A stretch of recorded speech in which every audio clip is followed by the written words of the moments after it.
हेमंत की माँ सिमरन के बिना एक्सप्रेशन वाले चेहरे की तरफ देखने लगी। सिमरन वहां पर बैठकर बिना किसी एक्सप्रेशन के उनकी तरफ देख रही थी। सिमरन के चेहरे पर किसी तरह का कोई दया का एक्सप्रेशन भी नहीं दिखाई दे रहा था। वो बहुत ही कठोर नजर आ रही थी। इसके बाद हेमंत की माँ आगे कहने लगी, प्लीज सिमरन, मेरा बेटा नहीं। मैं जानती हूँ मैं गलत थी क्योंकि मैंने तुम्हारी माँ को मारा है। मैं गलत थी, मैं उन्हें मारना नहीं चाहती थी, लेकिन मैं उस समय बहुत ज्यादा डर गई थी। मैं अपने बेटे को अकेला नहीं छोड़ना चाहती हूँ। ऐसा सुनते ही सिमरन ने अपने लिप्स बंद कर लिए और उसके बाद कुछ सोचते हुए कहने लगी, 5 मिनट भी नहीं लगे। ऐसा सुनते ही हेमंत की माँ ने वो शब्द अपने मुंह के अंदर ही रख लिया जो वो आगे सिमरन से कहने वाली थी। इसके बाद सिमरन आगे कहने लगी, आपको 5 मिनट भी नहीं लगे मेरे सामने घुटने टेक कर मुझसे भीख मांगने के लिए। आपने क्या सोचा था कि आपके साथ ये सब कुछ होगा जब आप मेरी माँ को मारने की कोशिश करेंगी? मैं नहीं नहीं, सिमरन प्लीज मेरी बात सुनो। मुझे मेरे किए का एहसास है और मैं उसके लिए सजा भुगतने के लिए भी तैयार हूँ। मैं हेमंत की माँ ने कहा, और मेरे बच्चे को मारने के बारे में आपका क्या ख्याल है? सिमरन की ठंडी आवाज ने तुरंत हेमंत की माँ के अंदर डर की कपकपाहट ला दी थी। वो आंखें बड़ी करके सिमरन की तरफ देखने लगी। उनके चेहरे का रंग पूरी तरह पीला पड़ चुका था और उनकी आंखों में पूरी तरह कंफ्यूजन भरा हुआ था। कौन सा बच्चा? हेमंत की माँ ने अनकॉन्शियसली अपने मुंह को कवर करते हुए कहा। उनकी आंखों में रियलाइजेशन साफ दिखाई दे रहा था। इसके बाद वो आगे कहने लगी, तुम प्रेग्नेंट थी?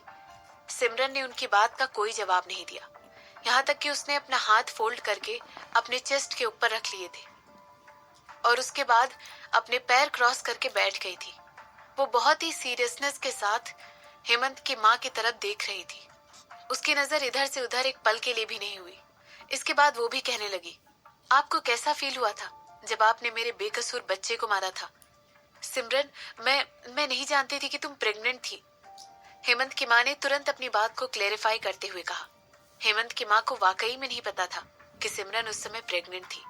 वो वाकई में सच बोल रही थी। वो एक्सीडेंट के वक्त सिमरन की माँ पर इतना ज्यादा फोकस्ड थी कि उन्हें ये पता ही नहीं चला कि सिमरन उस समय प्रेग्नेंट थी। उन्हें बस एक एक्सीडेंट के बाद से इतना याद था कि उस समय जब डॉक्टर ने उन्हें बताया कि सिमरन सेफ है तो उन्होंने हाँ में अपना सर हिला दिया था। इसके बाद वो आगे कहने लगी, सिमरन, तो क्या वो हेमंत का? क्या इस बात से आपको कोई फर्क पड़ता है? सिमरन ने काउंटर सवाल पूछते हुए कहा। इसके बाद वो आगे कहने लगी, आपने मेरे बच्चे को मारा और डॉक्टर से कहा कि वो मेरी ओवरीज डिस्ट्रॉय कर दे। ऑफ कोर्स उसे अभी भी नहीं पता था कि ये पूरा मामला आखिर क्या था। इसीलिए वो हेमंत की माँ के साथ खेल खेलना चाहती थी। वो ये दिखाना चाहती थी कि क्या हेमंत की माँ का वाकई में उसके बच्चे की मौत में कोई हाथ भी था या नहीं। सिमरन, नहीं, मैंने वो सब नहीं किया है। मैं ऐसा कैसे कर सकती थी? मैं ये सब कभी भी नहीं। ऐसा कहते हुए हेमंत की माँ अपना सर बार बार ना कहते हुए हिलाने लगी। वो सेल्फिश थी और ये बात बिल्कुल सच थी। वो एक खूनी थी और ये बात भी बिल्कुल सच थी, मगर उनके पास वाकई में एक अजन्मे बच्चे को मारने का दिल नहीं था। ये कुछ ऐसी चीज थी जो वो कभी नहीं करती। क्या आप झूठ बोल बोल कर थक नहीं गई हैं मिसेस रायचंद? सिमरन ने अपने लेग्स को क्रॉस करते हुए और अपनी सीट से उठते हुए हेमंत की माँ से पूछा। इसके बाद वो चलकर शीशे की तरफ गई और उसके सामने जाकर खड़ी हो गई। उसकी आंखें इस समय हेमंत की माँ पर टिकी हुई थी, जो अभी भी जमीन पर अपने घुटने टेक कर बैठी हुई थी। इसके बाद वो आगे कहने लगी, आप एक हार्टलेस औरत हैं और आप अपने बेटे को प्रोटेक्ट करने के लिए कुछ भी कर सकती हैं। और आपने मेरे बच्चे को सिर्फ इसलिए मारा क्योंकि आपको ऐसा लगा था कि वो हेमंत का बच्चा है और आप इस बात को सब लोगों से राज की तरह छुपा कर रखना चाहती थी। मैंने कहा ना, नहीं। ऐसा कहते हुए हेमंत की माँ अपनी जगह पर खड़ी हो गई और फिर उसके बाद चलकर सिमरन की तरफ जाने लगी। मैंने कहा ना, मैंने ये सब नहीं किया है। मैं भगवान की कसम खाकर कहती हूँ सिमरन, मैंने ये सब कभी नहीं किया। ऐसा कहते हुए वो अपनी बात पर पूरी तरह जोर डालने लगी और आगे कहने लगी, तुम्हें अगर मुझ पर विश्वास नहीं है तो तुम महिमा से पूछ सकती हो।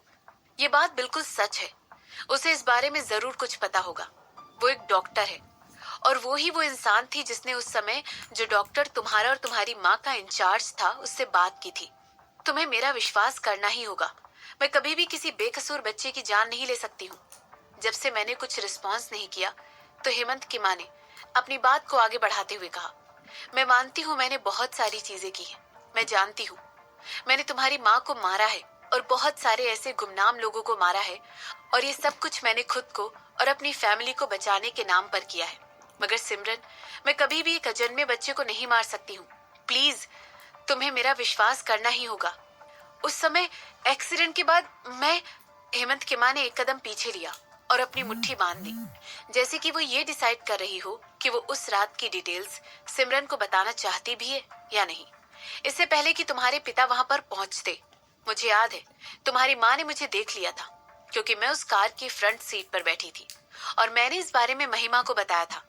पहले तो मुझे लग ही नहीं रहा था कि मुझे तुम्हारी माँ को मारने की जरूरत थी, जब तक कि डॉक्टर ने ये नहीं कहा था कि तुम्हारी माँ को ज्यादा चोटें नहीं आई हैं और वो खुद से नहीं मरेगी। डॉक्टर ने कहा था कि तुम्हारी माँ 3 दिन से भी कम समय के अंदर उठकर खड़ी हो जाएगी। इसके बाद महिमा ने अपने हस्बैंड और लॉयर को बुला लिया था। उस समय मैंने सोचा कि जो कुछ भी हुआ था उसके पोटेंशियल आफ्टर इफेक्ट्स क्या हो सकते थे, और मैं बहुत ज्यादा डर गई थी क्योंकि हेमंत उस समय बहुत छोटा था। उसके पास जरा सा भी एक्सपीरियंस नहीं था, और जब बिजनेस को संभालने की बात आती थी वो उस समय बिजनेस संभालने लायक नहीं था। और खैर, मेरे हस्बैंड ने ऑलरेडी पॉलिटिक्स में जाने की प्लानिंग कर ली थी। लोग क्या कहते अगर उन्हें पता चलता कि मिस्टर रायचंद की वाइफ एक ऐसी पियक्कड़ औरत है जिसने एक एक्सीडेंट कर दिया था। हेमंत की माँ ने समझाते हुए कहा, तुम समझ रही हो ना, मेरा दिमाग ऑलरेडी कई तरह के ख्यालों से भरा हुआ था। उस समय मुझे बस खुद को प्रोटेक्ट करने की बात और अपनी फैमिली को बचाने की बात ही याद आ रही थी, और मैं हम दोनों को बचाने के बारे में ही सोच रही थी। ये बात जरूर बहुत ज्यादा सेल्फिश सुनाई देती है, लेकिन प्लीज सिमरन, मैंने डॉक्टर से तुम्हारे बारे में पूछा तक नहीं था। मुझे पता था कि तुम बिल्कुल ठीक हो, और मैंने उसके बारे में और कोई सवाल नहीं पूछे। मैंने तुम्हारे बच्चे को नहीं मारा है, और मैं बिल्कुल सच कह रही हूँ सिमरन, हेमंत की माँ ने अपनी बात को आगे बढ़ाते हुए कहा। सिमरन ने अपनी नजरें हेमंत की माँ से डाइवर्ट करते हुए उस दो तरफा मिरर की तरफ कर ली जो उसके सामने लगा हुआ था। उस शीशे के पीछे वो ये बात फील कर सकती थी कि शशांक वहां पर खड़ा होकर उसकी तरफ उम्मीद से देख रहा था। हो सकता है उसे इस बात का डर था कि वो हेमंत की माँ के सामने टूट जाएगी और उन्हें मारने की कोशिश करेगी। ऐसा सोचते हुए सिमरन अंदर ही अंदर एक आह भरने लगी। इतने साल उसने बस आगे बढ़ने के बारे में सोचा था। वो ग्रुप करना चाहती थी ताकि वो एक दिन उन सब लोगों को पेश कर सके जिन लोगों ने उसे कभी चोट पहुंचाने की कोशिश की थी। वो ग्रो करना चाहती थी उन लोगों के लिए जो उस पर विश्वास करते थे। हालांकि सिमरन चाहती थी कि उन लोगों को उस चीज की कीमत चुकानी पड़े जो उन लोगों ने उसके साथ कई सालों पहले की थी। वो अपने फादर को ब्लेम करना चाहती थी उन लोगों को छोड़ने के लिए। वो अपनी सौतेली माँ को ब्लेम करती थी उन लोगों के साथ चाले चलने के लिए। वो रिद्धिमा को ब्लेम करती थी और हेमंत को ब्लेम करती थी उन चीजों के लिए जो कि एक बुरी किस्मत की तरह उसके साथ हुई थी। अगर उन लोगों ने उसके खिलाफ और उसकी माँ के खिलाफ कोई चाल ना चली होती तो आज उसकी माँ जिंदा होती, और वो उसके पास एक छोटा सा प्यारा सा बच्चा होता जो कि उसके इर्द गिर्द घूमता हुआ खेल रहा होता, उसे माँ के नाम से पुकार रहा होता। इस समय सिमरन के दिमाग में सिर्फ बदले की भावना चल रही थी। बार बार उसे बस यही सब ख्याल आ रहे थे। मगर ये सब बदल गया जब उसकी नानी ने उससे कहा कि बदला लेने से उसका दर्द और ज्यादा बढ़ जाएगा। उसकी नानी ने एक बार उससे कहा था कि उसे अपनी लाइफ को किसी से बदला लेने के लिए डिवोट नहीं करना चाहिए, बल्कि उसे पैसे बनाने पर फोकस करना चाहिए। बदला और बाद में भी आ जाते हैं।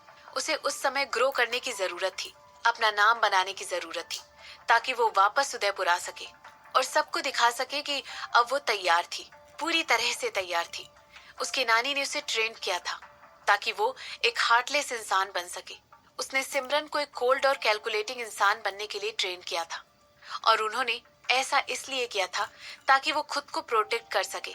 सिमरन की नानी ने एक बार उससे कहा था कि जिन लोगों ने उसे दुख पहुंचाया था वो कभी ना कभी अपनी खुद की किस्मत को कोसेंगे, और जब वो सिमरन को एक सक्सेसफुल और हैप्पी इंसान की तरह देखेंगे तो वो जल भुनकर राख हो जाएंगे। लेकिन सच में आखिर सिमरन किससे मजाक कर रही थी? वो वाकई में चाहती थी कि जिन लोगों ने उसे दुख पहुंचाया था उन्हें उसे पे करना चाहिए। उसे उन लोगों से अपना सारा बदला निकालना था।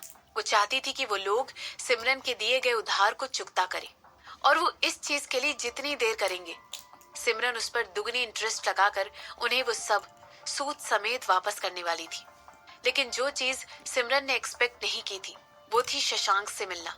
वो एक ऐसा मोहरा था जो कि उसने कभी प्रेडिक्ट नहीं किया था। वो एक ऐसा इंसान था जो उसे ये सोचने पर मजबूर कर देता था कि उसे किसी भी कदम को बढ़ाने से पहले 2 बार सोचना चाहिए। वो एक ऐसा इंसान था जो उसके प्लान स्कोर लास्ट मोमेंट पर बदलने के लिए पूरी तरह कैपेबल था और उसके इमोशंस को बहुत हद तक इफेक्ट करता था। शशांक के बिना सिमरन ऑलरेडी गिरीश से कहकर रस्तोगी परिवार के हर इंसान को मरवा सकती थी। वो उन लोगों को जिंदा जला सकती थी और दूर से खड़े होकर उन लोगों को जलते हुए उनका तमाशा देख सकती थी, क्योंकि यही वो लोग थे जिन लोगों ने उसकी माँ को मारा था। लेकिन वो सब कुछ शशांक की वजह से बदल चुका था। पता नहीं किस वजह से उस आदमी ने सिमरन को बहुत कुछ दिया था, कुछ ऐसा जो उसे पहले कभी नहीं मिला था, अपनी नानी माँ से भी नहीं। शशांक ने उसे आशा दी थी, आशा और प्यार।